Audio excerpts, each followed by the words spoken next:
Les autoroutes et certaines routes pour automobiles sont bordées d'une bande d'arrêt d'urgence. Ce n'est pas une dénomination officielle du code de la route, mais cela donne pourtant déjà une bonne indication sur l'usage qui peut en être fait.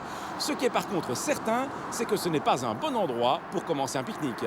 Alors écoutez, la bande d'arrêt d'urgence, c'est dangereux. Pourquoi? Parce qu'il y a beaucoup de trafic autoroutier, notamment des poids lourds. Alors les poids lourds, vous le savez, sont plus volumineux, prennent plus d'espace et en général roulent sur la bande de droite, donc au plus près de la bande d'arrêt d'urgence. Alors si vous êtes là, vous avez un phénomène d'aspiration et peut-être d'accrochage directement de votre véhicule. Donc la bande d'arrêt d'urgence, c'est très dangereux et c'est ça notamment que l'on veut rappeler à travers cette campagne durant le mois de janvier. Est-ce que les gens sont toujours bien conscients de ces dangers ? Oui et non. Oui, parce que certains vont tout faire pour éviter de s'arrêter sur la bande d'arrêt d'urgence, et non parce que d'autres s'arrêtent pour des motivations qui sont parfois un peu surprenantes, voire futiles. Je pense à un besoin urgent, brancher son GPS, téléphoner également, on le voit. Voire certains prennent du repos sur la bande d'arrêt d'urgence. Ce sont évidemment des comportements que l'on veut endiguer. On peut s'y arrêter en cas d'extrême urgence, panne de véhicule par exemple. Tous les autres cas, on ne peut pas. Si vous devez vous arrêter, ne restez pas dans votre véhicule, passez de l'autre côté la glissière de sécurité, mettez-vous à l'abri. S'il n'y a pas de glissière, montez sous le talus, ou tout du moins, éloignez-vous de la chaussée. Le conducteur doit mettre un gilet fluorescent, c'est une obligation. On conseille également aux autres personnes présentes dans le véhicule de mettre également un gilet, on sera mieux vu, plus facilement. Mettez un triangle, le fameux triangle, 100 mètres avant le véhicule pour prévenir les automobilistes. Et en tout cas, ne restez pas dans votre véhicule. Ne tentez pas, par exemple, de réparer une roue crevée, surtout si c'est du côté de la circulation. Privilégiez un appel via les bornes de secours, les bornes orange reliées directement au service adéquat. Et si vous n'avez pas de borne à proximité, il y en a régulièrement, eh bien à ce moment-là, utilisez votre GSM. Mais en quelques mots, ne restez pas dans le véhicule, mettez-vous à l'abri. Si votre véhicule tombe en panne, c'est donc une raison suffisante pour vous garer le long de la bande d'arrêt d'urgence. Mais attention, on vous demande de ne pas y laisser votre véhicule plus longtemps que le strict nécessaire.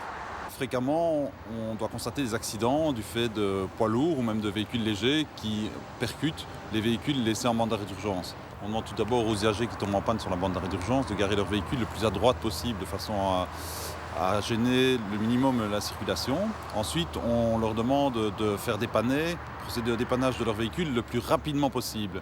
Si malheureusement ils ne procèdent pas au dépannage de leur véhicule eux-mêmes dans des délais les plus courts, nous procéderons, police de la route, à l'enlèvement du véhicule. La bande d'arrêt d'urgence est clairement un endroit à éviter autant que possible. On ne peut s'y garer ou y circuler que pour une raison impérative. Et si malgré tout, vous devez vous y arrêter pour une panne par exemple, eh bien, prenez toutes les précautions nécessaires et surtout, ne vous y attardez pas.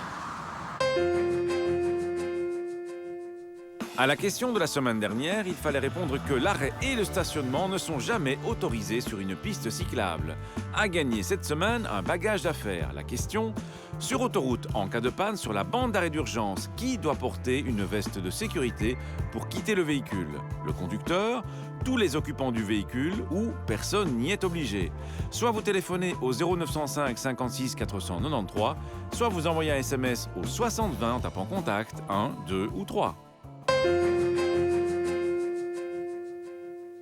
Il ne faut pas confondre une traversée pour cyclistes et une piste cyclable qui traverse un carrefour. Lorsqu'une piste cyclable traverse un carrefour, les automobilistes doivent céder la priorité aux usagers qui circulent à bon droit.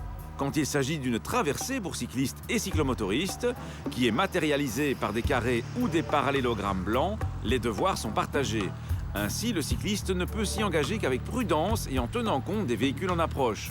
L'automobiliste, quant à lui, ne peut s'en approcher qu'à vitesse modérée de façon à ne pas mettre en danger les usagers qui y sont engagés et à ne pas les gêner lorsqu'ils achèvent leur traversée. Au besoin, il doit s'arrêter.